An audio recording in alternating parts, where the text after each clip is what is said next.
ગુજરાતમાં નાગરિકોની સુરક્ષા મુદ્દા પર ચર્ચા કરવી ખૂબ જરૂરી છે। દરરોજ હત્યાની ઘટનાઓ સામે આવે, મારામારીની ઘટનાઓ સામે આવે। હવે ઘટનાઓ અમદાવાદ અને સુરતમાંથી સામે આવી કે જ્યાં લોકોને ચકચારમાં મૂકી દેવાયા છે। અમદાવાદની ઘટનાની વાત કરીએ તો ફતેવાડી વિસ્તારમાં 1.5 વર્ષ પહેલા સમીર બિહારી રહસ્યમય રીતે ગુમ થઈ ગયા।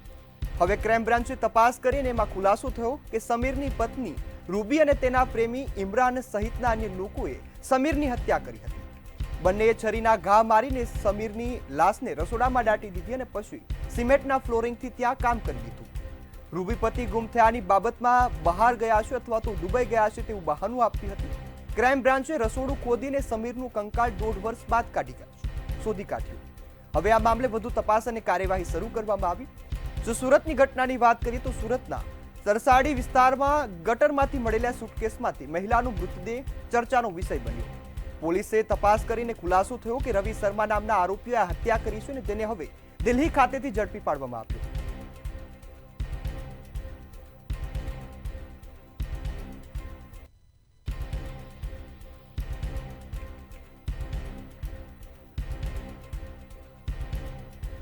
આજ મુદ્દા પર ચર્ચા કરવા આપણી સાથે જોડાયા છે પ્રોફેસર અને સામાજિક અગ્રણી શ્રીધર કોન્ટ્રાક્ટર। શ્રીધરભાઈ, ગુજરાતમાં કાયદો અને વ્યવસ્થાની સ્થિતિ દરરોજ કથળી રહી છે। દરરોજ હત્યાની ઘટનાઓ સામે આવી, ત્યારે અમદાવાદ અને સુરતની ઘટનામાં હત્યાનો ભેદ તો ઉકેલાયો પરંતુ નાગરિકો સુરક્ષિત મહેસૂસ નથી કરતા। તો ગુજરાતમાં કાયદો અને વ્યવસ્થાની સ્થિતિને આપ કઈ રીતે જોઈ રહ્યા છો? ગુજરાતની જ્યાં સુધી વાત છે તો જો આપણે જોઈએ તો ગુજરાતની વસ્તી લગભગ 7,35,00,000 આજુબાજુ છે અને ગુજરાતની અંદર કુલ ટોટલ જે કહેવાય પોલીસ ફોર્સ જે છે તે લગભગ 84,500 ની આજુબાજુ છે।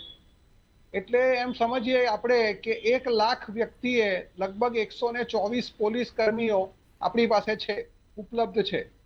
હવે જે પ્રમાણે શહેરીકરણ વધી રહ્યું છે, સુરત સિટી મોટું થતું રહ્યું છે, અમદાવાદ ફેલાઈ રહ્યું છે, તો એના જે બહારના વિસ્તારો છે જ્યાં ઘડી આપણે જોઈએ તો બને ત્યાં સુધી પરપ્રાંતિયો રહેતા હોય છે અને નાના મોટા ઘરો બાંધીને લોકો રહેતા હોય છે, જ્યાં સુધી પહોંચવું ઘણું મુશ્કેલ હોય છે। તે ઉપરાંત જે પોલીસ આપણી પોલીસ જે છે કુલ પોલીસ ફોર્સ જે છે એમાંથી ઘણો બધો ભાગ તો નેતાઓની સુરક્ષામાં, ધાર્મિક પ્રસંગોની અંદર કે વીવીઆઈપીઓની સુરક્ષામાં લાગેલો છે। તો જ્યાં સુધી ગંભીર બનાવ બનતા નથી ત્યાં સુધી કોઈ એક્શનમાં આવતું નથી। એટલે કાયદો અને વ્યવસ્થાની જો વાત કરીએ આપણે તો બધું અત્યારે તો એમ લાગે છે કે ભાઈ ચોપડા પર છે, લખેલું છે કે આપણે ત્યાં આવું છે, પણ હકીકતમાં કોઈ પણ રીતે એને કડકપણે એનું પાલન કરવામાં આવતું નથી અને દિવસે દિવસે પરિસ્થિતિઓ બદલાતી જાય છે। જે ગુનાખોરી જે છે આ તો જે ચોપડે નોંધાયેલા ગુના દેખાય છે તે છે, એ ઉપરાંત જે નહીં નોંધાયેલા જેના આજ સુધી પોલીસના ચોપડે જે ગુના નોંધાયા નથી એની સંખ્યા તો અસંખ્ય છે। શ્રીધરભાઈ, આપણે હાજી, મારો એક સવાલ છે, શું આપ માનો છો કે ગુજરાત પોલીસ નિષ્ફળ ગઈ છે? જી ચોક્કસપણે આપણે કહી શકીએ કે ગુજરાત પોલીસ નિષ્ફળ ગઈ છે, પણ એને માટે આપણે એક જ વસ્તુ જોવાની કે પોલીસની સંખ્યા કેટલી છે।